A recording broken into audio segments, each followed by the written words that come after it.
साथियों, आज हम रामायण के विषय में अध्ययन करेंगे और जानेंगे कि ऐतिहासिक रूप से रामायण का क्या महत्व है, अर्थात इतिहास लेखन में रामायण किस प्रकार से सहायक है और रामायण में इतिहास लेखन के लिए कौन सी महत्वपूर्ण जानकारियां प्राप्त होती हैं, उसका एक सामान्य अध्ययन आज हम करेंगे। और रामायण को हम आदि काव्य कहते हैं। आदि काव्य, रामायण हमारा क्या है? आदि काव्य है। और वाल्मीकि हमारे आदि कवि हैं। क्या हैं? आदि कवि हैं। वाल्मीकि हमारे आदि कवि हैं। इसके बाद हम जानेंगे कि रामायण की जो रचना हुई है वह प्रारंभ में 6000 श्लोक इसमें थे, बाद में यह बढ़ करके 12000 हो गए और इसके बाद रामायण में 24000 श्लोक हो गए। इसीलिए इसे चतुर्विश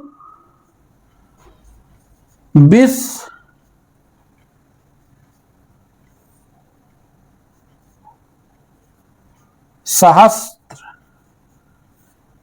संहिता कहते हैं। चतुर्विंशति सहस्त्र संहिता कहते हैं। रामायण में 7 कांड हैं। 7 कांड हैं। रामायण के अध्यायों को कांड कहा जाता है। रामायण के अध्यायों को कांड कहा जाता है। 7 कांड हैं और इसमें बाल कांड सबसे बड़ा है और किष्किंधा कांड सबसे छोटा है। बाल कांड सबसे बड़ा है और किष्किंधा कांड सबसे छोटा है। रामायण की रचना करने वाले जो आदि कवि हैं वाल्मीकि, इनको भार्गव की उपाधि भी प्राप्त है। रामायण की रचना करने वाले जो आदि कवि हैं वाल्मीकि, इनके पुराने नाम रत्नाकर से भी जाना गया। जब तक इन्होंने रामायण की रचना नहीं की थी, इनके बचपन का नाम था रत्नाकर। वाल्मीकि के बचपन का नाम था रत्नाकर।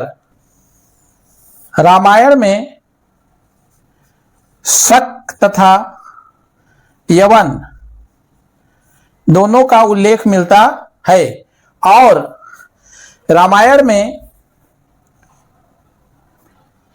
दक्षिणा पथ का भी उल्लेख मिलता है। रामायण में सर्वप्रथम आर्यों का प्रसार विंध्य पर्वत के दक्षिण में प्रामाणिक रूप से मिलता है। रामायण में विंध्य पर्वत के दक्षिण में आर्यों के प्रसार का प्रामाणिक विवरण मिलता है। इसके बाद रामायण में दंडक वन का उल्लेख है और इसके उत्तर, दंडक वन के उत्तर में आर्य क्षेत्र और दंडक वन के दक्षिण में आर्येतर क्षेत्र के विषय में बताया गया है कि दंडक वन के उत्तर में आर्य क्षेत्र है तथा दंडक वन के दक्षिण में आर्येतर क्षेत्र है। रामायण के विषय में प्रथम तिथि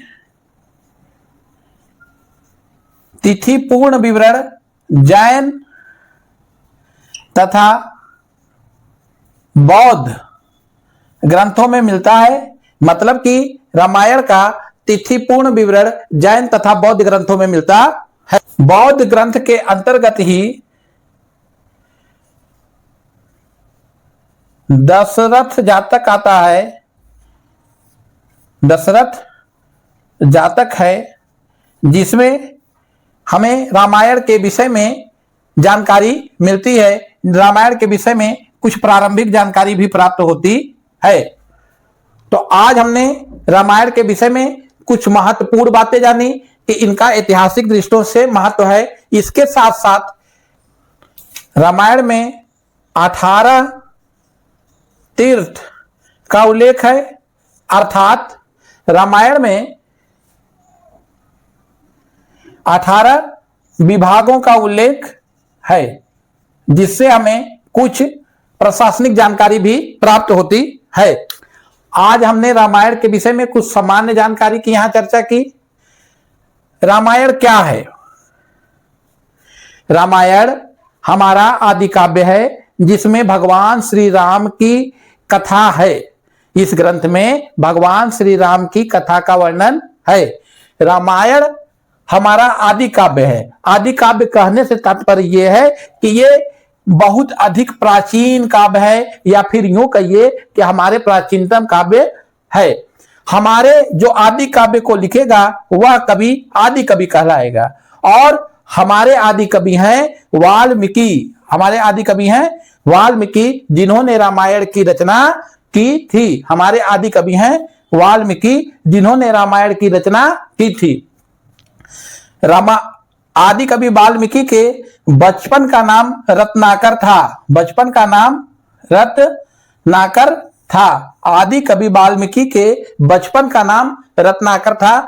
जब रामायण प्रारंभ में रची गई तो उसमें 6000 श्लोक थे। समय के साथ यह बढ़कर 12000 हो गए, और समय बीतने के साथ रामायण में कुल 24000 श्लोक हो गए। यही 24000 श्लोक होने के कारण रामायण को चतुर्विंशति सहस्त्र संहिता कहते हैं। चतुर्विंशति सहस्त्र संहिता कहते हैं। रामायण में कुल 7 कांड हैं, जिसमें रामायण के जो अध्याय हैं उनको कांड कहा जाता है, जिसमें बाल कांड को सबसे बड़ा और किष्किंधा कांड को सबसे छोटा बताया गया है। अर्थात बाल कांड सबसे बड़ा है और किष्किंधा कांड सबसे छोटा है। वाल्मीकि रामायण का अध्ययन करना मनभावन होता है, और इससे हमें विभिन्न प्रकार की सीखें मिलती हैं। वाल्मीकि रामायण में शक तथा यवनों के विषय में भी उल्लेख मिलता है। वाल्मीकि रामायण में शक तथा यवनों के विषय में भी उल्लेख मिलता है। वाल्मीकि रामायण में दक्षिणापथ का उल्लेख है। आपको याद होगा, मैंने आपको उत्तरापथ और दक्षिणापथ के बारे में बताया था। तो दक्षिणापथ का उल्लेख कहां मिलता है? रामायण में भी मिलता है। दक्षिणापथ का उल्लेख रामायण में भी मिलता है। रामायण में बताया गया है कि मतलब रामायण से एक बात प्रमाणित होती है कि विंध्य पर्वत के दक्षिण में आर्यों का प्रसार हुआ था। अगर आपसे कभी कोई पूछे कि आर्यों का प्रसार विंध्य पर्वत के दक्षिण में हुआ था, इसको प्रमाणित करने वाला ग्रंथ कौन सा है, तो आप कहेंगे रामायण। रामायण जो है, इससे आर्यों का प्रसार विंध्य पर्वत के दक्षिण में प्रमाणित होता है। रामायण में दंडक वन के विषय में भी उल्लेख है, और बताया गया है कि इसके उत्तर में आर्य हैं और दक्षिण में आर्येतर हैं। तो इस प्रकार से हमने रामायण के विषय में कुछ सामान्य बातें जानी। अब कभी कोई कहे कि तिथिबद्ध रूप से रामायण का उल्लेख कहां मिलता है, तो आप बताएंगे कि जैन और बौद्ध ग्रंथों में तिथिबद्ध उल्लेख मिलता है। और अगर कभी कोई पूछे कि एक बौद्ध ग्रंथ है जिसका नाम है दशरथ जातक, दशरथ जातक का संबंध किससे है, तो आप बताएंगे कि दशरथ जातक का संबंध रामायण से है, जिसमें रामायण के विषय में प्रारंभिक जानकारी मिलती है। और रामायण में 18 तीर्थों का जो उल्लेख है वह विभाग है। विभाग का मतलब जैसे आज के समय में पुलिस विभाग है, डाक विभाग है, और विभिन्न प्रकार के विभाग हैं, जैसे हमारा चिकित्सा विभाग है, उसी प्रकार से 18 प्रकार के विभागों का रामायण में उल्लेख मिलता है, जो कि तीर्थ के रूप में कहे गए हैं, जिनको तीर्थ कहा गया है। तो इस प्रकार से हमें कुछ प्रशासनिक जानकारी भी रामायण में मिलती है।